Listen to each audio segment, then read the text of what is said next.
আসসালামু আলাইকুম। একাদশ দ্বাদশ শ্রেণী এবং এইচএসসি পরীক্ষার্থীদেরকে জানাচ্ছি শুভেচ্ছা। আজকে আমরা কৃষি শিক্ষা দ্বিতীয় পত্রের প্রথম অধ্যায় অর্থাৎ মাছের খুবই গুরুত্বপূর্ণ একটি প্রশ্ন, যে পুকুরে কেন সার প্রয়োগ করা হয় সেটি নিয়ে আমরা কথা বলবো। আসলে পুকুরে সার প্রয়োগ করা হয়, করতে হয়, কেন করতে হয়, তাই তো? করতে হলো মাছের জন্য যে প্রয়োজনীয় প্রাকৃতিক খাদ্য দরকার হয়, সেই প্রাকৃতিক খাদ্য যেন উৎপন্ন হইতে পারে, অর্থাৎ উদ্ভিদ কণা এবং প্রাণী কণা যেন উৎপন্ন হইতে পারে, সেজন্য আমরা কি করি? পুকুরে সার অর্থাৎ জৈব অথবা অজৈব সার ব্যবহার করে থাকি।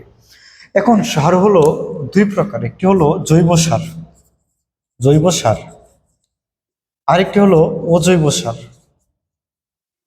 জৈব সার আমরা বাই দিস টাইম জানি যে যে সমস্ত সার প্রাণী থেকে আসবে, উদ্ভিদ থেকে আসবে, তাকে আমরা কি বলবো? জৈব সার।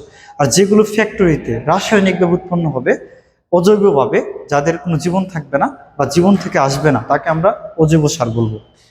এখন এই সারগুলো আমরা কিভাবে দিব, কতগুলো করে দিব, অর্থাৎ অ্যামাউন্ট কি হবে এবং কিভাবে আমরা সেটা দিব? স্যার, জৈব সার দিতে হবে হলো, জমিটা আমাদের হয় পুকুরের মধ্যে, যদি পানি থাকে একভাবে দিব, আর পানি না থাকলে যে শুকনো যে পুকুরটা থাকবে সেটা নিচে পুকুরের তলাটা ভালো করে চাষ দিয়ে সেখানে জৈব সারগুলো অর্থাৎ গোবর বা হাঁস মুরগির বিষটা এগুলো ভালো করে আমরা মিশিয়ে দিব। আর যদি পানি থাকে তাহলে ওই যে হাঁস মুরগির বিষটা এবং গোবর এগুলার বিষাক্ততা দূর করে আমরা ছিটাইয়ে দিব। আচ্ছা, এখন অজৈব সারগুলা কিভাবে দিব সেটা আমরা শিখব। স্যার, জৈব সারের মধ্যে কি কি আছে? গোবর আছে, হাঁস মুরগির বিষটা আছে,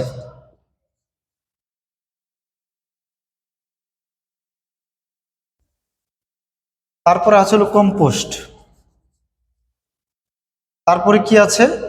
তারপরে আছে হলো যে অজৈব সারের মধ্যে আর কি, হ্যাঁ, এটা এখন এগুলো হলো অজৈব সারের মধ্যে, যেমন ইউরিয়া,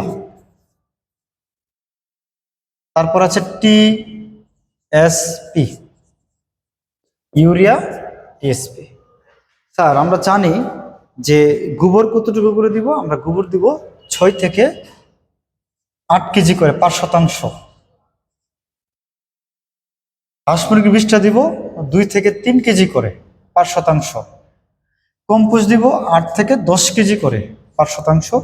ইউরিয়া দিব 200 গ্রাম, এটা অ্যাপ্রক্সিমেট কম বেশি হইতে পারে, 200 গ্রাম 5%। টিএসপি দিব 100 গ্রাম 5%। আমাদের পুকুরের মধ্যে জৈব এবং অজৈব সার আমরা একসাথে মিশিয়ে আমরা ছিটিয়ে দিব। এখন খেয়াল রাখতে হবে, আমরা যখন হাঁস মুরগির বিষটা পুকুরে প্রয়োগ করব, তখন এগুলা যেন 15 দিন মানে হালকা হালকা শুকিয়ে শুকায়া দেন আমরা যেন দেই, কারণ আদারওয়াইজ তার বিষাক্ততা যদি দূর না করে আমরা পুকুরে প্রয়োগ করি, তাহলে পুকুরে মিথেন গ্যাস তৈরি হবে অথবা অন্যান্য বিষাক্ত কেমিক্যাল তৈরি হবে, যেটা আমাদের মাছ চাষের জন্য ক্ষতিকর। সেকেন্ড হলো, আমরা যখন টিএসপি সার প্রয়োগ করব, টিএসপি, ট্রিপল সুপার ফসফেট, মনে রাখবেন এই টিএসপি সারটা পাথরের মতো অনেকটা শক্ত। এটা কি করতে হবে? আগের দিন 12 ঘন্টা পানিতে ভিজায় রেখা দেন আমরা ছিটাইয়ে দিব। অর্থাৎ আমরা কি বুঝলাম?